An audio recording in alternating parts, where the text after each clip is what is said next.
शादी के मौके पे हुजूर के नाम की महफिल सजाना यकीनन इस दौर में ऐसा ही है जैसे आंधियों में चिराग जलाना। जिस दौर में दुनिया तवाइफ की तरह नाचने लग गई हो, जब जवानों की नसें डीजे के आगे थिरकने लग जाएं, और ऐसे माहौल में अगर कोई बाप बेटे के निकाह पे हुजूर के जिक्र की महफिल सजाए तो यकीनन मैं समझता हूँ बड़ा मुश्किल काम है। कई बार तो लोग कहते हैं जी ये महफिलें तो सिर्फ तीजों में और मैयतों में होती थी, अब शादी में भी करने लगे।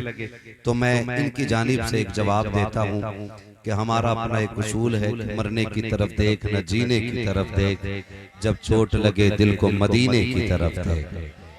हमारी खुशियों का आगाज भी हुजूर की चौखट से होता है और हमारे गमों का इलाज भी उन्हीं की चौखट से हुआ करता है।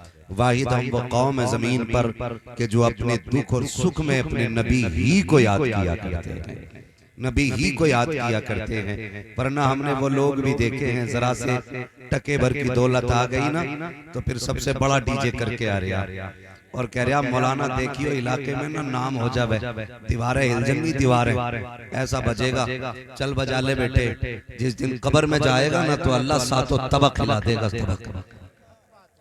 ये कंडीशन है। और मुदस्सिर भाई अमीरों की कहानी अल्लाह खैर फरमाए, डीजे सबसे मशहूर वाला, नाचने वाली सबसे मशहूर वाली, और अगले दिन आके डीजे वाला तकाजे कर रहा पैसे तो दे दो, फिर औकात दिखाई दे जाती है।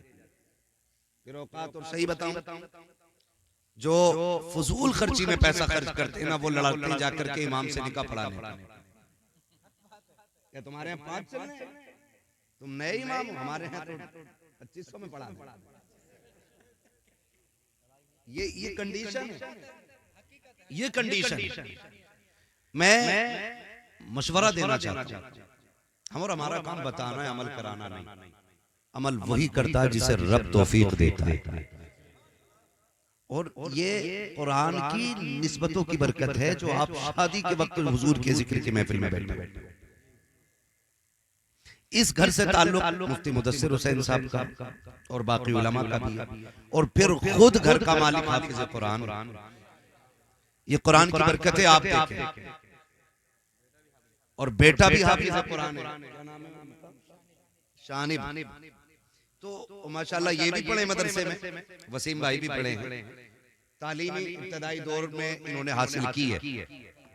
हाँ, मुफ्ती मुदस्सिर साहब ने ही पढ़ाया है। खैर मेरा कहने का मतलब ये है कि ये कुरान से निस्बत की बरकत है, कुरान से निस्बत की बरकत है। खुदा तौफीक देना और शादी का दिन मैसर हो जाए तो डीजे ना बजाना, तमाशे ना करना, खुदा तौफीक दे तो रब रसूल को राजी करने की कोशिश करना। निकाह किसकी सुन्नत है? बोले सारे लोग, जिनकी हो गई है कम से कम वही बोल दे। इन्हें तो तभी पता चलेगा ना जब इनके निकाह में निकाह मिन सुन्नती कहा जाए, है ना। लोग कहते हैं ना बयान किया बरातें तो खूब करी हैं, ठीक है। निकाह किसकी सुन्नत है? बोल दें जरा, मुझे लगे कि आप समझ पा रहे हैं किसकी सुन्नत है। हुजूर की सुन्नत है। और डीजे इब्लीस, बताओ सुन्नत के मौके पे हम शैतान को बुलाते हैं। 8 दिन नहीं गुजरते जो बहू अपने असली रूप में आती है। फिर कह रहे ना वहां मियां मिले थे, उन्होंने कहीं कछोछा ले जाओ।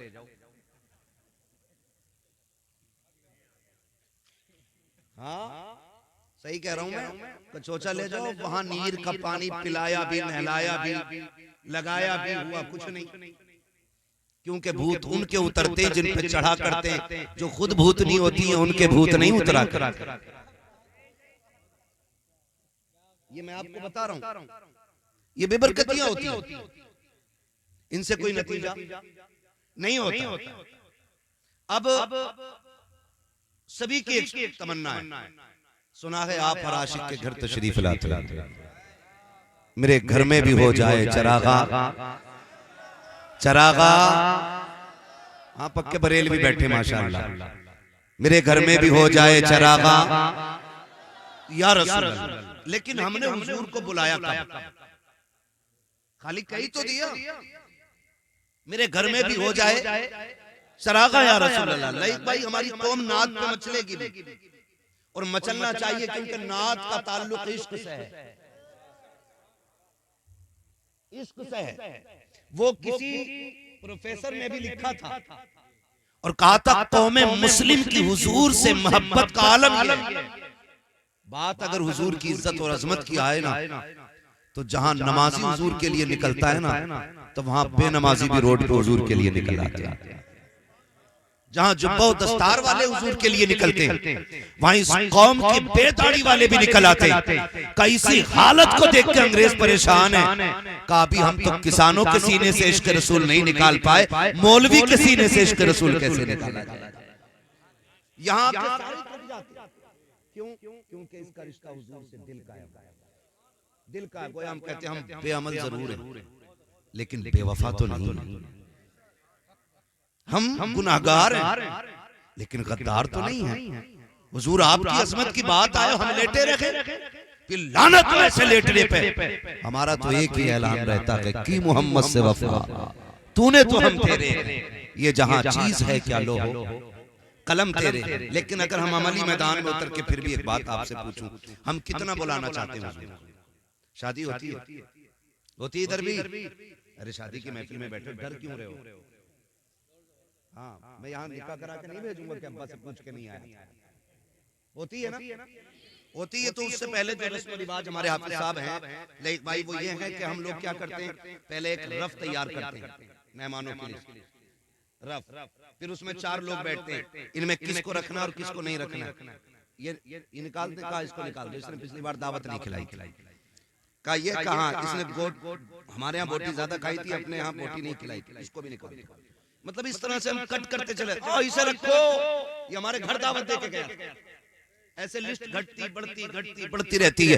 फिर बात आती है रिश्तेदारों पे, फिर बात आती है कुर्ब जवार के लोगों पे। जब रिश्तेदारी की बात आती है, लिस्ट बन जाती है ना, तो बेटा कहता अब्बा फूफा को बुलाओगे कि नहीं? कहा क्यों? कहा वो तो नाराज है। तो लोग बाप भी नाराज भी कह देता नहीं, अगर वो नाराज है हम नहीं जाएंगे बुलाने। 4 लोग बैठ के कहते क्यों ना जाओगी जी, तुम्हारे बेटे का आज चोटी से रहा है, तुम्हें जाना पड़ेगा, जाओगे और बच रहोगे, हम जाके तुमसे मनवाएंगे उनको। और पूरी कौम प्रेशर डालती है, जबरदस्ती ले जाकर के पैर पकड़वा जाते हैं। आज के हालात में आपको बता दूं, कितने ऐसे मक्कार लोग भी होते हैं कि 3 दिन घर में ही पड़ा रहेगा, जब खाने की बारी आएगी भाग जाता है। कहाँ है फला साहब? कहा वो नाराज है। कहा 3 दिन से तो यही थे। कहा रोटी नहीं खाएंगे जब तक आप अपने किए की माफी नहीं मांगेंगे। इस तरह से शादियों को भी बर्बाद किया जाता है। मैं कुछ और कहना चाहता हूँ, मैं बताना ये चाहता हूँ, जब लिस्ट बनाई जाती है उसमें खालू को भी मनाया गया, ताऊ चचा को भी मनाया गया, सारे रिश्तेदारों को राजी करके लाया गया। लेकिन मुझे बता तो सकी, सारे रिश्तेदार आ गए, जरा दिल पे हाथ रख के बताओ,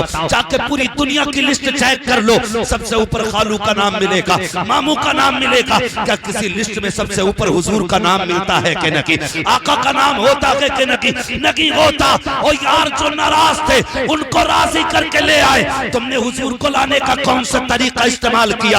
आप कहोगे मौलवी मुस्तफा को कैसे बुलाया जाएगा? तो सुनो, तुमने कार्ड दे करके अपने खालू को राजी किया, इनविटेशन कार्ड दे करके आपने रिश्तेदारों को बुलाया, लेकिन जब हुजूर को बुलाना था एक कार्ड उनके नाम का भी बनना था।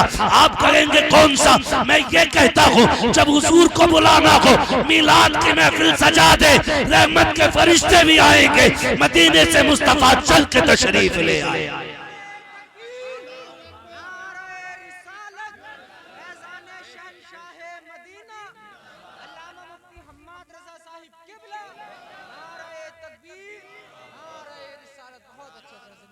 हाँ भाई, महफिल रखो, जरूरी नहीं है हम्माद आए, मुफ्ती मुदस्सिर साहब आए, लयक भाई आए, ये शोहरा, ये उलमा आए, एक भी मस्जिद के इमाम को बैठा के उनकी नात खानी शुरू करा दे। बात लहजे की नहीं है, बात अंदाज की नहीं है, बात हुजूर की नात की है। जहां नात होती है मुस्तफा अगर चाहे तो तशरीफ ले आते हैं, और अगर आना ना भी चाहे तो मजार में लेटे लेटे तवज्जो फरमा देते हैं। और हुजूर की अगर नजर हो गई ना, तेरी एक निगाह की बात है, मेरी जिंदगी का सवाल है। अगर उनकी एक निगाह हो गई ना, फिर बेड़े पार हो जाते, फिर बेड़े पार होते। इसलिए मैं कहता हूँ खुदा तौफीक दे, दूल्हा बनो ना तो दूल्हा तुम बनो, महफिल सजी हो सेहरा आमीना के लाल का पढ़ा जाना चाहिए। वाह वाह वाह, माशाअल्लाह माशाअल्लाह। वो सरवरे किश्वरे रिसालत जो अर्श पर जलवा कर हुए थे, नए निराले तरफ के सामा अरब के मेहमान के लिए थे। फिर देख सेहरे में चार चांद लगते हैं कि नहीं।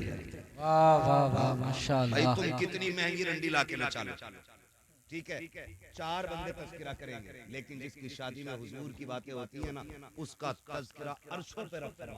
वाह वाह वाह क्या बात है मुफ्ती साहब। और मैं नौजवानों हाथ जोड़ के कह रहा हूँ, ये सेहरा तेरी कोशिश नहीं है, तेरी मेहनत नहीं है, ये सेहरे उनके बनते हैं जिनकी रब तकदीर बुलंद करता है। ये आप में भी बहुत सारे साहिब औलाद होंगे, ठीक है ना, हम लोग भी साहिब औलाद हैं, अल्लाह बेटा देता है, कितनी खुशी होती है। और फिर माँ पैदा होते ही कहने लगती है मेरा चांद आ गया। चांद वो इससे नीचे लफ्ज नहीं बोलती है, काला भी है ना फिर भी चांद, ठीक है ना। कैसा ही है, माँ के लिए चांद होता है, और हर माँ के लिए उसका लाल चांद होता है, और हर लाल के लिए जो उसकी माँ हो सकती है ना, वो दुनिया में कोई नहीं हो सकता।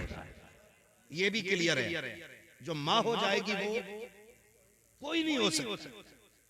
जैसी बेटा पैदा हुआ, माँ कहती मेरा चांद आया, मेरा चांद आया, मेरा चांद आया। कभी अकीके की खुशी, कभी सुन्नतों की खुशी, कभी छठी की खुशी, तरह तरह के नाम से खुशियां होती जा रही हैं। जब बेटे ने शूर की दहलीज पे कदम रखा, 4 महीने 10 दिन का हुआ, बाप ने कहा बिस्मिल्लाह खानी होनी है, इलाके को लुक़मे खिलाए जा रहे हैं, बेटे की बिस्मिल्लाह खानी है। जब बेटे ने शूर की दहलीज पे कदम रखा, अब माँ कह रही है बेटा आ गया है, इसकी दुल्हन सी चांद सी दुल्हन लेके आनी है, चांद का टुकड़ा लेकर के आऊंगी। एक ख्वाब माँ सजाती है। बाप भी जब बेटा जवान होता है, 4 लोगों में जब बैठता है, लोग कहते हैं तुम्हारा भी तो बेटा जवान है, शादी कब करोगे? बाप के कंधे चौड़े हो जाते हैं, बेटे के निकाह की बातें हो रही हैं। मैं खुदा की कसम खा के कहता हूँ लोगों, याद रखना रब का बड़ा इनाम होता है उस शख्स पे, रब जिसके बेटे को दूल्हा बना देता है। वरना हमने यहाँ तक देखा है, शादी में 5 दिन रह गए, बेटे का इंतकाल हो गया, शादी वाले दिन सेरे बांध के निकले और पलट के कफन में लिपट के आए हैं। ये लाजिम नहीं है अगर तूने सेहरा बांधा है खैरियत से आ जाएगा, अगर खैरियत से आया है तो ये सिर्फ तेरी खुशी नहीं है, माँ की खुशियों की तकमील हो रही है, बाप का ख्वाब पूरा हो रहा है, यारों की खुशियों में 4 चांद लग रहे हैं, दोस्तों अहबाब मचल रहे हैं। ओ लोगों, खुदा ये वक्त दे गाने न बजाना, अगर बजाना तो मुस्तफा की नातों के तराने बजाना। नारे तकबीर, नारे रिसालत, फैजान शहनशाह मदीना, ख्वाजा का हिंदुस्तान, नारे तकबीर, नारे रिसालत। बहुत अच्छी। जिंदगी के सारे काम सिर्फ निकाह पे खत्म नहीं हो जाते, उसके बाद नेक औलाद इंसान के लिए सबसे बड़ी नेमत होती है। नेक औलाद, फर्माबरदार औलाद। पैसे में सुख सुकून नहीं है, सुने सारे लोग, अगर लगता हो ना पैसे वाला मौज में होगा, पता 8 दिन में पूरी पूरी डिब्बी खा जा रहे हैं, गोली होगी, फिर जाके सोता है। सुख चैन दौलत में नहीं, मजा तो तब है औलाद इतनी फर्मा बरदार हो कि बाप देखे और उसकी आंखें देखते ही ठंडी हो जाए।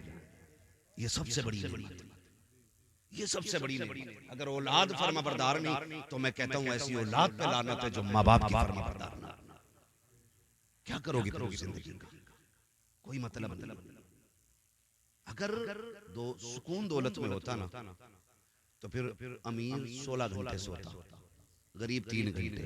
लेकिन उल्टा है, अगर गरीब को जरूरतें ना उठाएं तो ये 12 घंटे नहीं उठेगा। क्यों?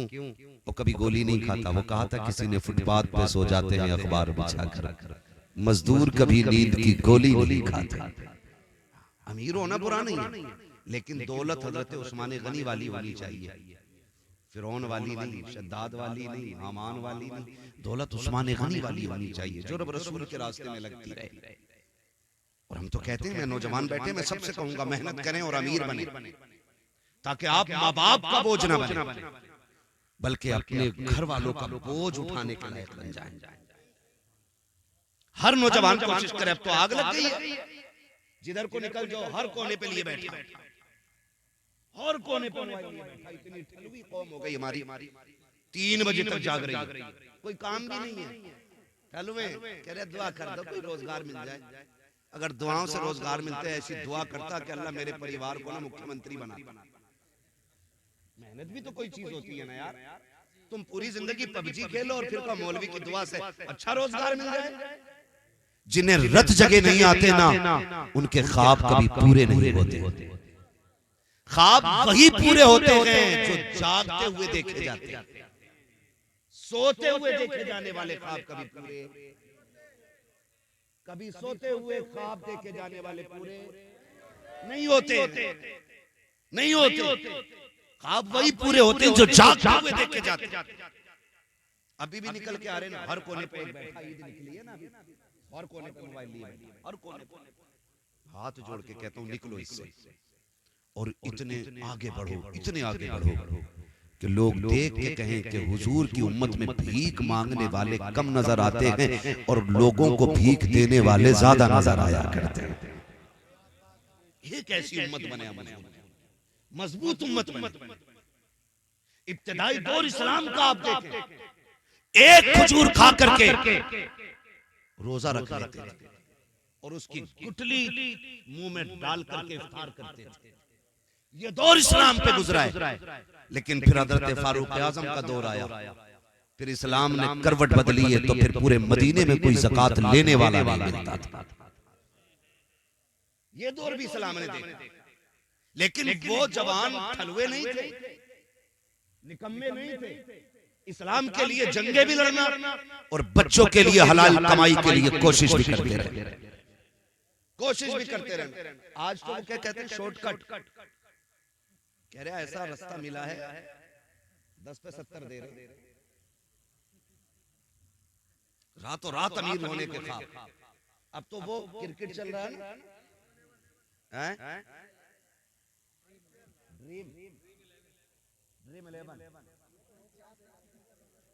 तो ये भैया उस पे जुआ लगा रहे, उसको सट्टा ही है, वो भी एक किस्म का सट्टा है, लग गया आधा हो तो लग गया, वरना मुंह देख रहे, रोज लगा रहा है। कितने पैसे लगते, बहुत आगे हो।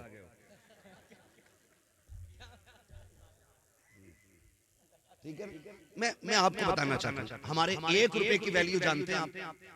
1 रुपए की वैल्यू फरमाया गया, अगर मोमिन की हलाल कमाई का 1 रुपया कब्र में गिर जाए, तख्ते लगा दिए गए, हुक्म यह है कि तख्ता हटाया जाए, पहले रुपया निकाला जाए, फिर दफन किया जाए। तुम्हारे 1 रुपए की वैल्यू ये है, और लालच लेकर डूब गया हमें, शॉर्टकट के चक्कर में हराम पे उतर आए हम। अल्लाह उस दिन से पहले मौत दे दे जिस दिन हमारे हलक में हराम का लुकमा जाए। हलाल, इमाम गजाली से किसी ने कहा था हुजूर दुआएं कब कबूल होती? अब तो रस्म चल गई है, दुआ करिए। उन्होंने भी कह दी ठीक है जा, अल्लाह तेरा भला करे, और पता चले जो कह रहे भला करे उसका सबसे ज्यादा बिगड़ा हुआ मसला है। इमाम गजाली से कहा हुजूर दुआएं कब कबूल होती है? फरमाया 2 काम करना, दुआएं कबूल होंगी। कहा क्या? कहा कभी हराम ना खाना और कभी झूठ ना बोलना। हाथ तेरे उठेंगे, मकबूलियत की जमानत खुदा अता फरमा देगा।